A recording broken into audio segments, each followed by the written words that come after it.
Bienvenidos a Del Sector Campo. Si estuviera Silvio Baiocco diría tierrita fértil para abonar la esperanza. Andrés Lobato, ¿cómo te va? ¿Qué tal, Alfredo? Yo creo que Silvio diría tierrita fértil y te diría feliz cumpleaños también. Sí, muchas gracias. Feliz cumpleaños, muchas gracias. Alfredo. Bueno, estamos arrancando una nueva emisión más del Sector Campo y Andrés, con muchísimas noticias estamos teniendo últimamente, Sí. Son cataratas de noticias, muchas tienen que ver con lo político. Bueno, eso por ahora nosotros lo vamos dejando de lado porque no es nuestra intención hacer un espacio político, o por lo menos que no esté vinculado al sector agropecuario netamente. Claro, Alfredo, podemos hablar no de política en el sentido tradicional que la conocemos, pero sí podemos hablar de política agropecuaria y hubo muchas novedades en lo que es justamente la política agropecuaria esta semana que pasó. La primera y la más destacada fueron los cambios que hubo en la cartera agropecuaria nacional. Estamos hablando del Ministerio de Agricultura, que hablando de su vínculo con la política fueron casi en paralelo a todo el escándalo que hubo con las vacunas por parte del Ministerio de Salud y Ginés García. Mientras se conocía eso, en paralelo, el Ministerio de Agricultura hubo dos recambios.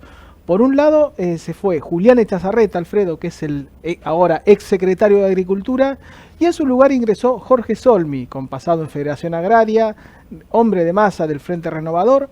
Así que a lo largo del programa vamos a ir viendo, a intentar desandar cuál va a ser el camino que va a tomar el Ministerio de Agricultura con esta designación. Y otra designación también, Alfredo, que hizo mucho ruido, fue el reemplazo de Marcelo Rossi al frente de la Dirección de Control Comercial Agropecuario y su reemplazo por Luciano Sarit, que su paso más reciente fue como unos días nada más, como ex interventor de Vicentín.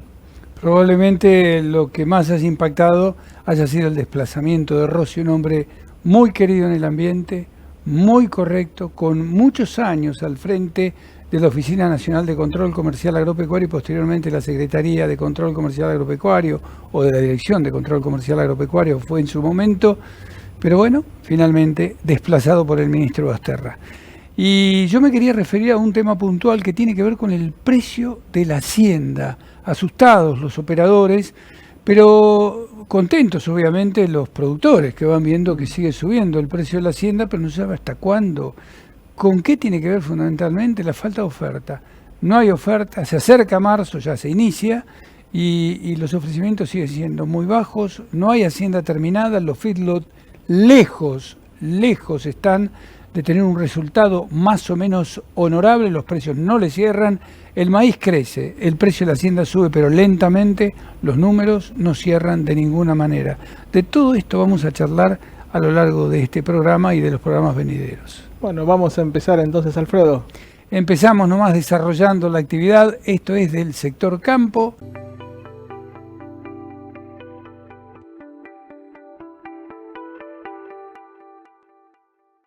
Muy buenas tardes, Andrés y Alfredo. Le mandamos primero un beso a Silvio Baiocco, que va a volver la semana que viene de sus vacaciones, pero ahora vamos a presentar los principales títulos del sector agroindustrial. Como van a ver en pantalla, el primer título tiene que ver con la leche, y es que aumentan los precios, sin embargo, estos no llegan a cubrir los costos. Bueno, ¿qué proyectan desde el gobierno en base a la producción de la leche? Para el año 2021 va a crecer un 1,5%. Ahora, pensemos en los productores. ¿Qué es lo que reclaman los productores del oeste de la provincia de Buenos Aires? Bueno, puntualmente que si bien esta medida existe, está el aumento del precio, no llegan a afrontar los costos que también se elevaron. Para traducir esto en precios, en números, en el caso de los tambos de menor escala, en el mes de enero recibieron 22 pesos con 10 centavos por litro, que en relación al mes de diciembre representa un incremento del 7%. Así que medidas insuficientes para el sector que todavía sigue buscando soluciones. El segundo título, como vemos en pantalla, vamos a viajar a la provincia de Santa Fe y lo cierto es que el gobierno presentó un acuerdo para que la gente pueda comprar la carne con descuentos. El gobierno firmó un convenio con la Cámara de Frigoríficos de Santa Fe para que tanto carnicerías como supermercados puedan adherirse a este programa que se llama Programa Billetera Santa Fe. ¿En qué consiste? Bueno, los consumidores van a poder comprar carne a un 30% de descuento, es decir, un 30% menos de su valor, pero hay que tener en cuenta un detalle, y es que las cámaras de frigoríficos van a otorgarle a los productores una bonificación del 5% sobre el precio del producto. Así que una muy buena noticia para la provincia de Santa Fe y para los consumidores de carne. Tercer título, vamos a hablar acerca de la maquinaria agrícola, que ya lo venimos hablando en varios programas. El gobierno está buscando un objetivo muy puntual, que es aumentar la exportación de estas maquinarias. Puntualmente, la Cancillería Argentina está trabajando en una estrategia para que tenga alcance tanto a países limítrofes, pero también a mercados potenciales, como estamos hablando, por ejemplo, del continente africano. Ahora, junto al Banco de Inversión y Comercio Exterior, están ultimando los últimos detalles de las líneas de financiamiento. ¿Qué quiere decir esto? Que están buscando una orientación a la prefinanciación de exportaciones y a la compra de implementos. Cuando hablamos de alcance, estamos hablando de llegar a países limítrofes como, por ejemplo, Uruguay, Chile, Colombia, pero también a destinos como África y a los países de Europa del Este. Cuarto título, busca negociar quitas de las retenciones de las economías regionales. Ahora, el Consejo Agroindustrial Argentino mantuvo un nuevo encuentro con las autoridades nacionales. ¿Qué es lo que están buscando? Bueno, extender la rebaja en los derechos de exportación de las economías. En este sentido, se está trabajando en una serie de medidas y de ajustes que no tendrán un costo fiscal significativo, podríamos decirle, y tampoco van a afectar al consumo interno. Estos al ser productos que no forman parte de lo que es la canasta básica. Ahora, estos puntos son centrales, fundamentales y hay que prestarles atención. Más que nada, porque en el contexto de un gobierno nacional que está buscando recomponer el nivel de divisas y también generar acuerdos para frenar el precio de los alimentos. Esto han sido algunas de las noticias del sector agroindustrial en Del Sector Campo.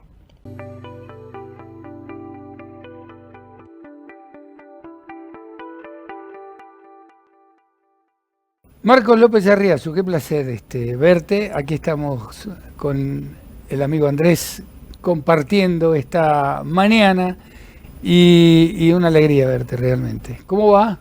Bien, la verdad que un placer para mí charlar con ustedes, grandes amigos de hace años. Así que nada, gracias por convocarme, la verdad que es un placer para mí. Y es un lujito para nosotros convocar a un colega porque el tema tiene que ver con lo que ha pasado con la designación de nuevas autoridades en el área del Ministerio de Agricultura y Ganadería, sorpresa para todos, y además, han levantado bastante polvareda la decisión del ministro, ¿no? Así que nos gustaría, tu opinión y ver qué cosas estás observando vos. Contanos un poquito si querés, Marcos. Mira, a ver, sorprendido como todos, porque la verdad que creo que nadie lo pronosticaba. Ahora, de todas formas, aparecen las voces que te dijo, no, ya a fines del año pasado, Echazarreta había levantado la mano y había dicho, necesito un tiempo, estoy pensando en alejarme, pero bueno, nadie, la verdad que creo que tomó por sorpresa a todos en la fondo. Bueno, ni hablar cómo lo tomó por sorpresa Marcelo Rossi, ahora lo charlamos en segundo plano si quieren. Pero más allá de las elucubraciones que uno haga, es interesante empezar a repasar las primeras cosas que trascienden, ¿no? Y tratando de buscar información y entender, primero destacar, ahora a mí lo que me dicen todo el tiempo es que esto no es que se lo buscó a Solmi de carácter personal, sino que es más una decisión política de frente gobernante. O sea, hay un ascenso de Sergio Massa o de la gente de Sergio Massa dentro de lo que es el Ministerio de Agricultura, que la verdad que no tenía figuras en posiciones relevantes.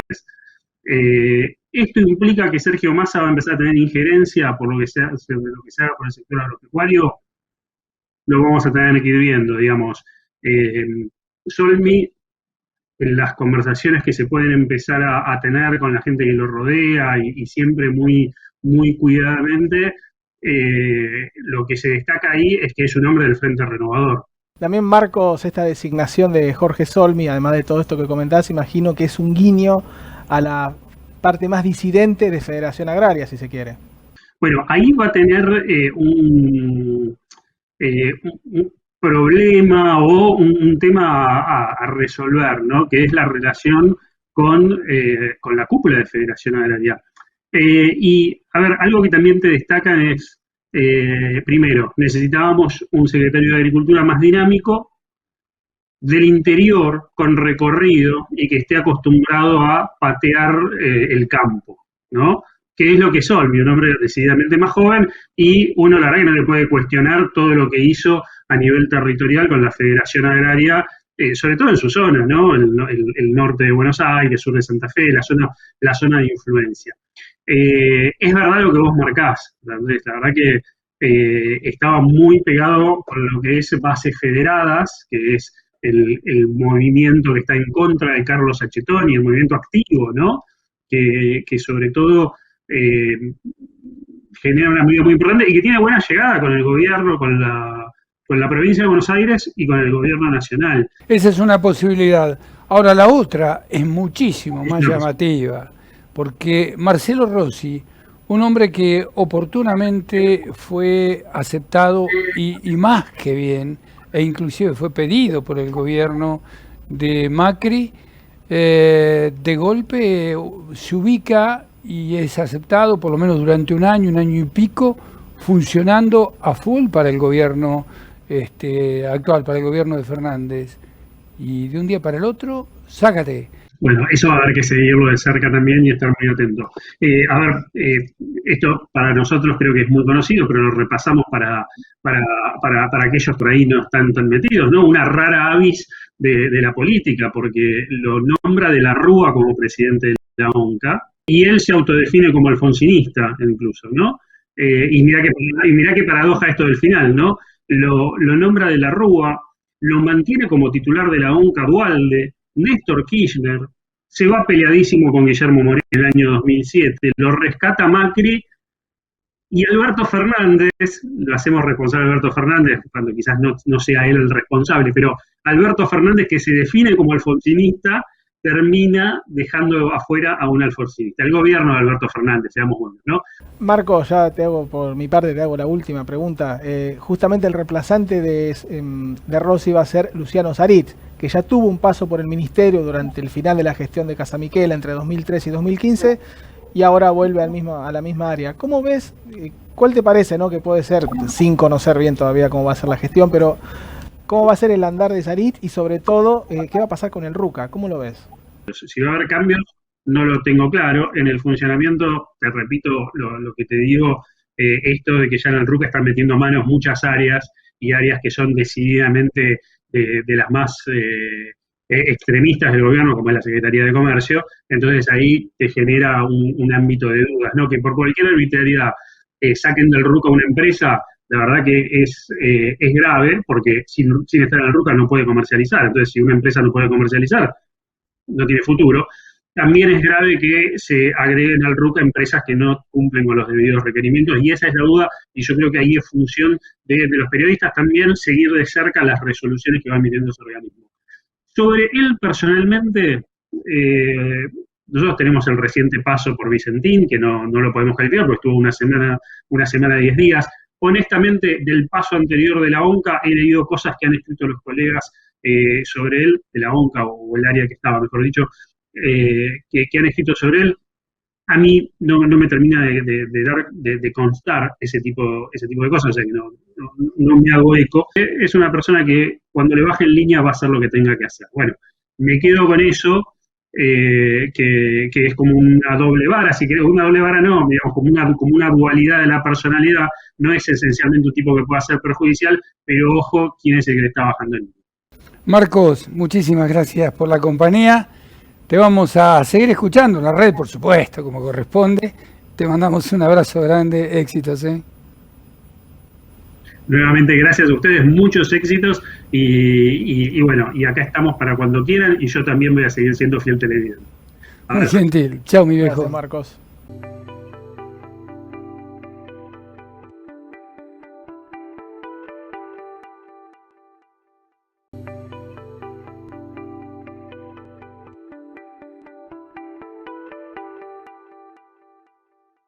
Alfredo, uno de los temas de esta semana fue justamente todas las dudas que hay con respecto a la hidrovía. Que si se licita, que si pasa al gobierno, que si no. Había mucho temor entre los sectores, en el sector exportador, en las entidades rurales. Y ahora vamos a hablar con alguien que nos va a poner un poco de luz sobre este tema, que estuvo presente en la primera reunión del Consejo Federal de Hidrovía, que es de quién estamos hablando, Ignacio Mántaras. Él es el presidente de la Sociedad Rural de Santa Fe y secretario de CARSFE, que es la entidad que nuclea la Sociedad Rural de Santa Fe y pertenece a CRA. ¿Qué tal, Ignacio? ¿Cómo estás? ¿Cómo te va, Ignacio? ¿Cómo les va? ¿Cómo andan ustedes? Bien, gracias, Che. Bueno, Bien. no es un tema menor, sin duda alguna, ¿no? Muchísima polvareda se ha echado sobre el tema de la hidrovía, lo que significa nada más ni nada menos que la circulación por esta vía tan importante que tiene que ver con los ríos. Empapanos un poquito de esto, por favor, Ignacio, si sos tan amable, danos algunos detalles.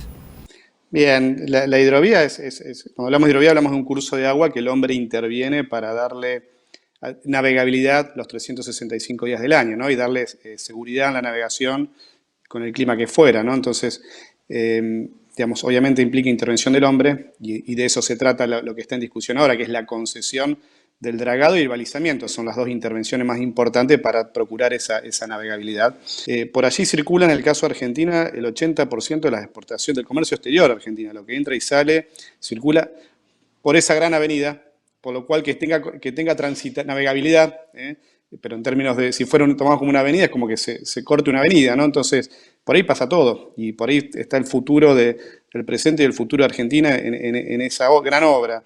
Ignacio, estuviste en la reunión que se llevó a cabo, que decíamos al inicio de la nota, del Consejo Federal Hidrovía, que presidió el ministro de Transporte, Mario Meoni, estuvo acompañado por gobernadores de 7 provincias, Buenos Aires, Santa Fe, Chaco, o sea, todas las provincias que están involucradas en la hidrovía.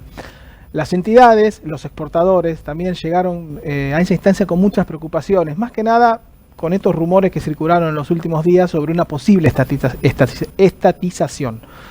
Contanos cómo se fueron, en el caso tuyo, las entidades de esta reunión, cuál fue el mensaje que les transmitió Meoni. Bien, primero que fue una reunión, el Consejo Federal es un espacio interesante porque nos permite a las provincias, a los privados, hablar de estos temas. Se dice que es un Consejo Federal, nosotros desde CRA entendemos que no es tan federal porque solamente lo integran las provincias ribereñas y la hidrovía en realidad comprende a todas las provincias, por lo menos a las provincias no patagónicas, digamos, pero los limones tucumanos, los vinos mendocinos, los minerales de Jujuy o de Salta salen por hidrovía, digamos, ¿no? Entonces, todo lo que es Misiones, Corrientes, etcétera. Entonces, digamos, no es tan federal este Consejo. Pero bueno, y las entidades tuvimos que alzar la voz porque nos habían dejado fuera como invitados. Pero más allá de toda esa previa, fue una muy buena reunión, nos parece que fue positiva. El diagnóstico, el ministro Meoni, el diagnóstico es adecuado. Claramente, esto que mencionaba yo de la incidencia en el transporte a camión está en agenda del gobierno. En el mundo un camión recorre 100 kilómetros promedio, en Argentina 1000 kilómetros promedio, ¿no? Y tenemos las rutas que tenemos y el estado, la antigüedad de los camiones que tenemos, etcétera. O sea que obviamente es un sistema ineficiente y eso repercute, como dije, en todo. Y la reunión fue buena, se despejan algunas dudas, esto de lo que mencionás vos, de la estatización. Se da señales de que se va a ir hacia una licitación internacional, que es lo que las entidades pedíamos. Mantener ese esquema de empresas competitivas y que maneje el enterprise de cómo hacer esas tareas para tener una hidrovía a pleno todo el año, así que eso se despeja. Hay una parte que no se despeja, que es esto de que el sistema actual del año 95 es que la carga paga el servicio, digamos, ¿no? Cada buque que ingresa paga un peaje y lo cobra directamente el concesionario y el concesionario con eso hace las obras, ¿no? Este es un síntoma de todas las concesiones que se hicieron en los 90, llevándolo a ruta, etcétera. Esta en definitiva funcionó porque al concesionario le interesa que ingrese la mayor cantidad de buques posible, porque su rentabilidad está en la cantidad de buques que ingresan, cobra por tonelada que transita, y por lo cual le interesa también procurar la navegabilidad. Entonces, ese sistema que fue virtuoso, entendemos que debería seguir.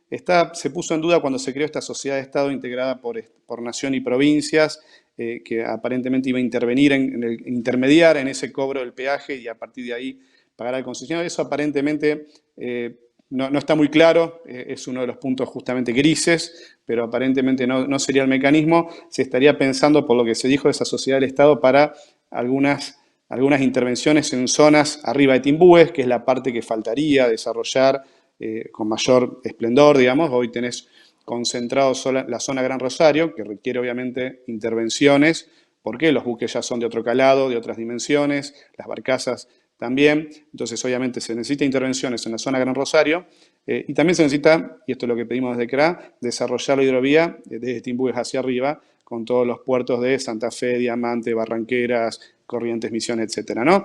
Ignacio Mantras, muchísimas gracias por acompañarnos en esta entrevista. Te mandamos un abrazo. Gracias a ustedes, saludos.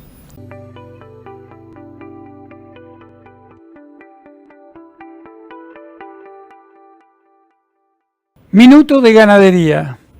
Sorpresa con la operatoria, no solamente del mercado lineal, sino también lo que está ocurriendo en los remates feria.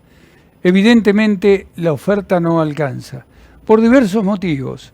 En lo que a Hacienda Gorda se refiere, tiene que ver muchísimo con la no participación prácticamente de los feedlot.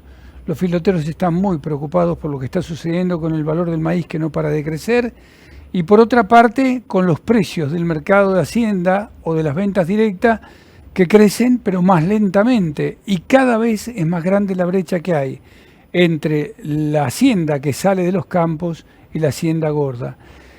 Y hablando de la hacienda que sale de los campos con recrías y demás, evidentemente la oferta tampoco es suficiente, las cotizaciones aumentan lentamente y esto es lo que está concentrando todo el interés de los operadores.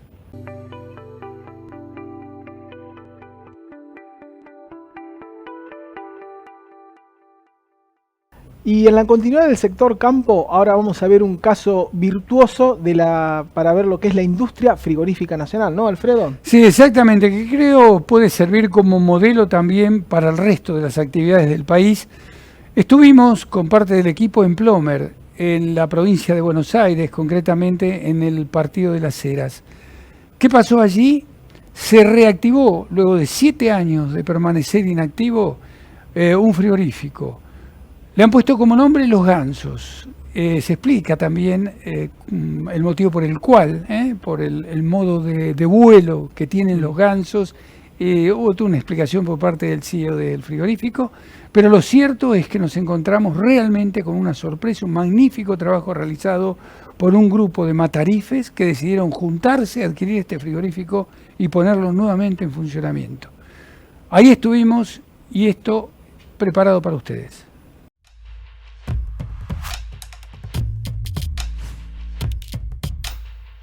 Eduardo, a mí me lo contaste varias veces, pero quiero que se lo cuentes a los amigos y a las amigas. ¿Cómo tuviste la idea de resucitar un frigorífico que estaba cerrado? ¿Cuánto hace? Y hace aproximadamente 6 o 7 años que estaba cerrado y, bueno, por una alternativa, inclusive nos juntamos los mismos muchachos que estamos en Máximo Paz. Nos pusimos de acuerdo en tratar de resucitar este frigorífico que realmente está en un punto estratégico y con mucho futuro. Y bueno, estaba desarmado, prácticamente no había nada, la estructura, y bueno, fuimos poco a poco, hace aproximadamente casi 3 años que venimos trabajando acá, de a poco, y gracias a Dios ya lo terminamos, lo habilitamos, pero no quisiera yo tomar solamente el esfuerzo mío, sino el esfuerzo de todos. Es una cantidad de gente que hemos puesto cada uno su esfuerzo para lograr esto, ¿no? Ahora, Eduardo, vos venís de Máximo Paz, un frigorífico ya con historia, y está todo armado. A lo sumo le harán mantenimiento de pintura y algunas otras cosas, pero acá casi de cero. Acá casi de cero, sí. En cuanto a maquinarias, hoy tenemos grupos electrógenos, tenemos compresores de frío, compresores de aire, todas las herramientas posibles para poder faenar, inclusive martillo neumático para la hacienda. Lo único que estaba más o menos en condiciones era la parte de los corrales, pero todo lo demás estaba deteriorado y bueno, hemos trabajado despacito, pero el objetivo era este. Eduardo, te está viendo gente que es del campo y gente que es de la ciudad, una característica de NET TV. Vos le tenés que transmitir a ellos tus inquietudes, me imagino también tus interrogantes de mandarte a hacer algo en uno de los peores momentos de la historia argentina. Yo creo que no hay momentos peores, es bastante cíclico todo el tema de los frigoríficos, pero un momento de crisis, un momento difícil, pero no imposible. Todo trabajando, que en algún momento te lo repetí y te lo dije, todo trabajando en grupo se hace mucho más sencillo, ¿no? Se hace mucho más fácil, más llevadero. Y bueno, poquito a poquito estamos logrando esto y vamos por más. O sea, ¿cuál es el próximo paso? Porque ya conocemos cuál es el piso. No te voy a preguntar por el techo, pero te voy a preguntar por lo menos cómo va a terminar las paredes de la habitación. Bueno, la idea es empezar a explotarlo. Este frigorífico está habilitado provincialmente y en un par de meses más tratar de llevarlo al SENASA para poder cumplir no solo en la parte de la provincia, abastecer a la provincia, sino también habilitar a todas las partes, a la capital, al interior, a todo lo demás que nos da la posibilidad de trabajar con SENASA. Esa es la idea. La primera idea es esa. Vamos a luchar. Como hicimos esto, vamos a terminar siendo un frigorífico de SENASA. Y por supuesto, siempre la mira, que hoy es un caballito de batalla, es en la exportación. Pero lo más importante que hacer, hay que trabajar en el consumo, porque la gente en este país tiene que comer la carne que es nuestra. Me quedan dos preguntas que tienen que ver con números. ¿Cuántas personas desarrollan su actividad acá entre, faenadores, administrativos y demás? Es difícil de calcular, pero en el frigorífico calculamos que van a trabajar entre 100 personas y 120 personas, lo cual eso de forma indirecta, calcular que tendremos unas 300 personas más, ¿no? Las que son indirectamente dependen del frigorífico. ¿Y están faenando o qué piensan? ¿Cuánto piensan faenar cuando estén a full dentro de unos meses? Y la idea es faenar, por la capacidad que tenemos, unos 1.500 animales semanales. Esa es la idea. Por ahora, con que faenemos 600, 700 animales por semana, nos es suficiente para poder mantenernos. Éxitos. Muchas gracias.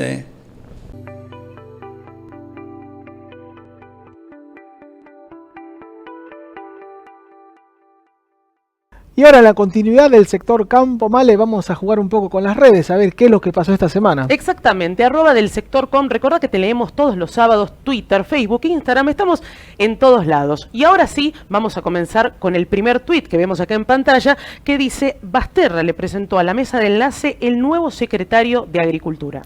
Bueno, la política Male definitivamente empezó a jugar en lo que es el sector agropecuario y en estos días, hace poquito nomás, hubo una nueva designación, dos en realidad. Acá tenemos a uno de los nuevos funcionarios de la cartera agropecuaria nacional. ¿De qué se trata?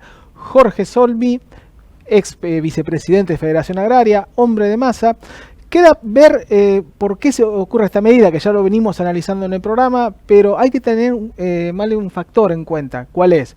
Estamos en un año electoral y el gobierno está buscando blindarse en todas las áreas, incluso en lo que es política agropecuaria, teniendo en cuenta que ya ha habido algunos chispazos en la mesa de enlace por el tema del control en el precio de los alimentos, por las exportaciones de maíz. Entonces, el ministro Basterra evidentemente ha elegido blindarse políticamente.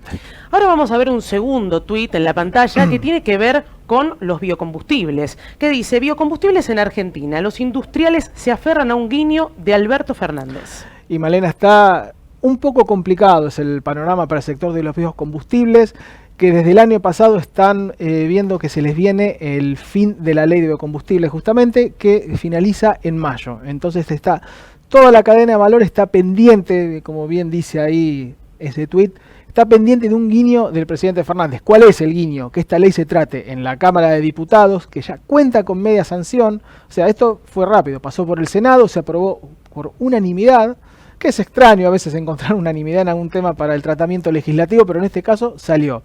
Y ahora se está esperando el tratamiento en la Cámara de Diputados. Se esperaba que se trate antes de fin del año pasado, no se llegó. El sector está pidiendo que se trate en las sesiones extraordinarias, tampoco se logró y hay que ver si el tema, bueno, ahora se va a incluir en el marco de las sesiones ordinarias. Recordemos que este sector es una de cal y una de arena, si bien no logra darle un tratamiento legislativo a esta ley, sí se cumplió otro reclamo para el sector que fue el reacomodamiento de precios, tanto para todos los biocombustibles, no tanto para el biodiesel elaborado en base a aceite de soja, como el etanol, el bioetanol confeccionado en base a caña de azúcar y maíz. Recordá, @del sector com, del sector campo, te leemos todos los sábados y sos bienvenido.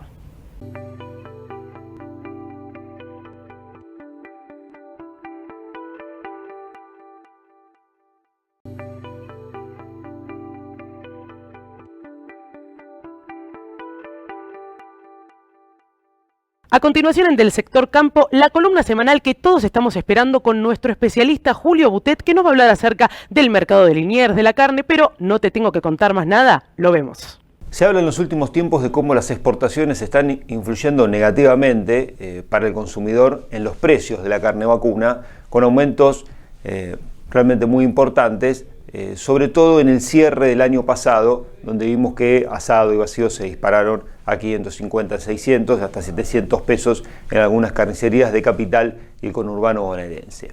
Explican esto por el lado del gobierno como una evolución de valores atada a las exportaciones y no como una evolución de precios que siguió la inflación que tuvo la economía en general en toda la República Argentina. Para desmitificar un poquito esto y explicar de dónde viene el precio genuino de la carne, tenemos que decir que, por un lado, las exportaciones del año pasado, si bien ascendieron a 900.700 toneladas, un aumento de un 6,5% contra el año 2019, la mayor parte de ese volumen exportado, un 70%, fue para China.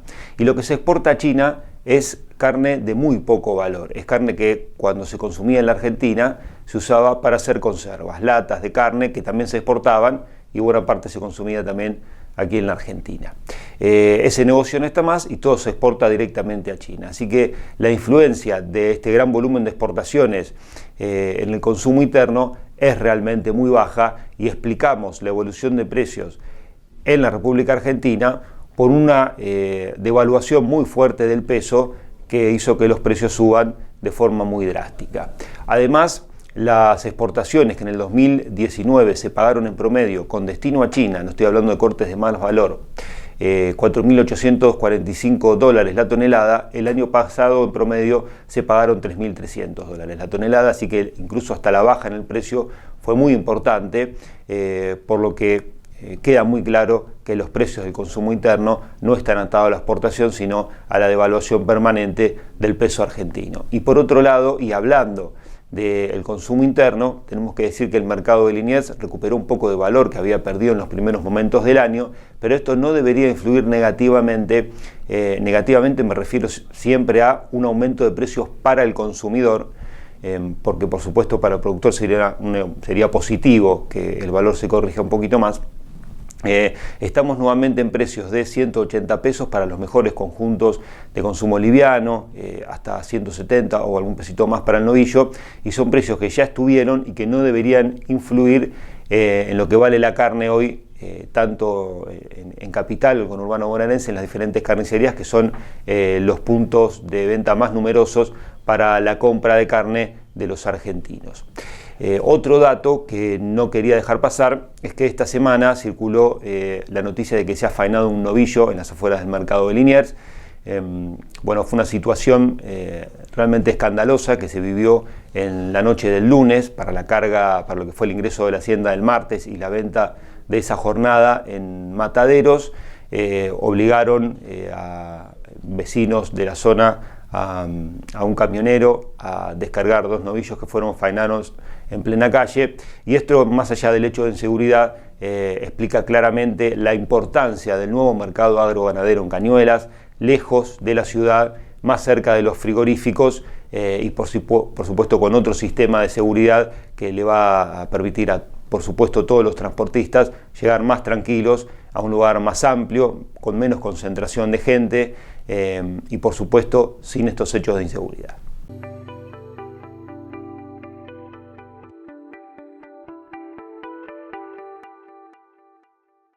Ahora en Del Sector Campo presentamos a Antonio Monteagudo. Y hoy va a hablar Malena de un tema que preocupa y mucho a los productores, que es el control y la erradicación de la brucelosis bovina. Vamos a la columna.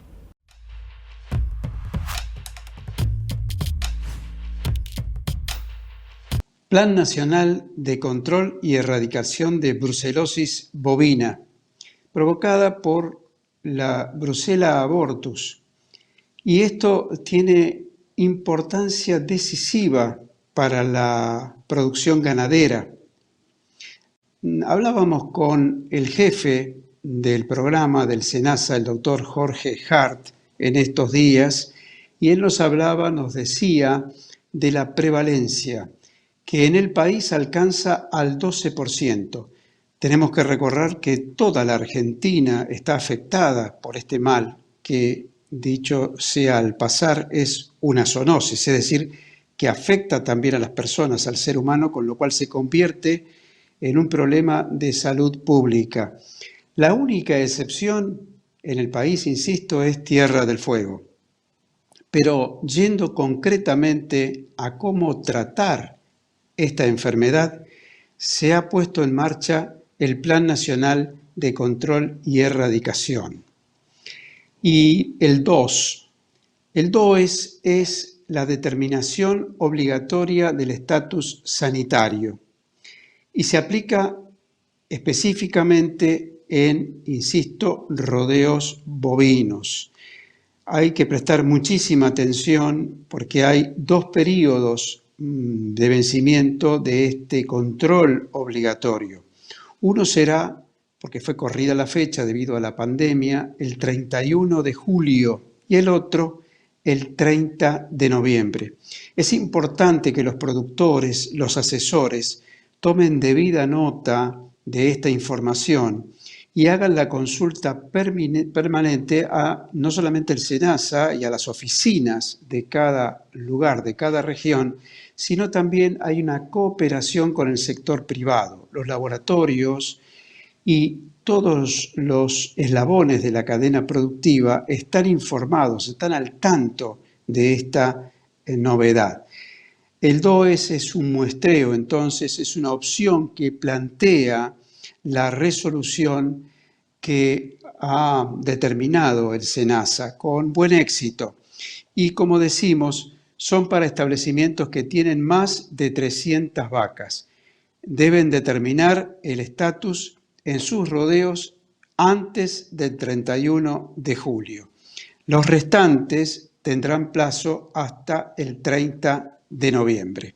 Hay información disponible también en las entidades, una de ellas Confederaciones Rurales Argentinas y, por supuesto, la Mesa de Carnes ha trabajado y sigue trabajando en esta, yo digo, decisión unánime de cuidar y proteger no solamente los rodeos, sino la salud de los trabajadores del campo y en general la salud pública. Antes de despedirnos, nuestro saludo para nuestro amigo, nuestro colega Alfredo Guarino. Feliz cumpleaños, Alfredo, y a festejarlo.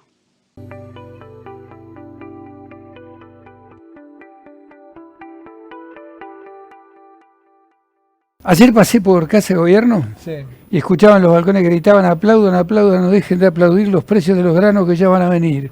Opa. Pablito, Adriani, ¿vos no escuchabas lo mismo cuando pasaste por Balcarce 50? Sí, hay un movimiento popular que está a favor del aumento del precio de la soja, del maíz, de todo, que es en definitiva un gran beneficio para el gobierno, ¿no? Sí, Pero para el gobierno, para el país, evidentemente también, obviamente, pero claro, el gobierno que no para de festejar esto, ¿no? Y bueno, una semana bastante interesante, ¿no? Desde el punto de vista del aumento del precio de los commodities y el impacto que tuvo en la producción argentina las últimas lluvias, prácticamente desde el 10-15 de enero hasta la semana pasada, el escenario cambió totalmente, un giro de 180 grados. Fíjate vos que todas las bolsas están aumentando la producción de soja y de maíz. En la consultora nosotros estamos tomando una cosecha de soja de 50 millones de toneladas y una cosecha de maíz por lo menos de 51 millones. Y Pablo, este aumento en los stocks que decís va en paralelo también a un incremento de la soja que está en valores récord de los últimos 6-7 años. ¿Vos crees que, a ver, estos tonelajes ya llegaron para quedarse, evidentemente, pero crees que este rally de precios alcistas llegó para quedarse? ¿Qué va a pasar? Mira, la biblioteca tiene la mitad alcista y la mitad bajista. Desde el punto de vista estructural, la semana pasada salió el informe del Departamento de Agricultura de Estados Unidos, en donde incrementa la superficie de soja americana, campaña 21-22, en el 8%, que son 2,8 millones de hectáreas. A pesar de ese aumento, las existencias finales, que están en 3,6 millones de toneladas, apenas mejoran en 300.000 toneladas. O sea que en un escenario que casi aumentan 3 millones de hectáreas, los stocks no se recomponen. Y está todo jugado a 150 días perfectos en la evolución del cultivo de soja. Te diría que estamos tomando el café en la cubierta del Titanic. O sea, cualquier cosa que pase en Estados Unidos, un atraso en la siembra, un problema en la floración, un exceso de temperatura en julio-agosto, que baje esa producción de soja americana, entramos en un ciclo alcista, que es lo que pueden estar viendo los fondos que entraron la semana pasada a comprar soja en un nivel muy alto. O sea que las previsiones de precios son positivos, tanto para soja disponible como para la campaña 21-22. Pablo, ¿cómo juega en esto el tema del planchazo que tiene el dólar actualmente? Yo te diría que el productor ya tiene asumido la política cambiaria. No hay retención de granos por temor a una devaluación. No nos olvidemos que el gobierno está en plena negociación con el Fondo Monetario y aparentemente esa negociación dicen que va a ser exitosa. Mientras tanto, el dólar blue, que es el termómetro, está en su nivel más bajo de los últimos 18 meses, 143, 144. Entonces el productor ya no está viendo el dólar oficial, está viendo el precio de la soja. Una soja que hoy vale $330 y el año pasado valía 210. O sea, no es menor una suba de $120 entre una campaña y la otra. Entonces yo te diría que el productor ya está con el chip cambiado, no hay retención por temor a una devaluación. Eso que quede claro. Pablo, ¿qué está pasando? Porque hablamos de Estados Unidos, hablamos de Argentina, ¿y qué pasa con Brasil, que es el otro gran jugador de la soja? Brasil es la gran sorpresa de este año. De una perspectiva de una sequía muy fuerte, pronosticada ya por el mes de agosto-septiembre, a una situación que esta semana consultoras privadas de Brasil están estimando que en lugar de 133 millones, como informa el Departamento de Agricultura de Estados Unidos, posiblemente tenga 140 millones de toneladas. O sea, es una cosecha súper récord. Lo que pasa con Brasil, y es por eso la firmeza de la soja spot, como le decimos, que es la soja disponible, es que tiene un mes de atraso en la cosecha. Entonces está entrando al circuito comercial mundial atrasado, y eso está firmando a los precios de la soja en Chicago, en el Golfo y en Brasil. Bueno, Pablo, muchas gracias por tu análisis, como siempre, acá en el sector campo. Y bueno, y nos veremos la próxima semana, no a través de acá de la pantalla, sino en la producción. Lo voy a decir con palabras que no son demasiado agradables, pero son la realidad. Te queremos aquí de cuerpo presente. Exactamente. Me juego 9-1 que voy a estar ahí. Chao, Pablo. Buen fin de. Gracias por todo. Chao, mi viejo. Bien, Pablo Adriani, Alfredo, que pasó aquí por la pantalla del sector campo.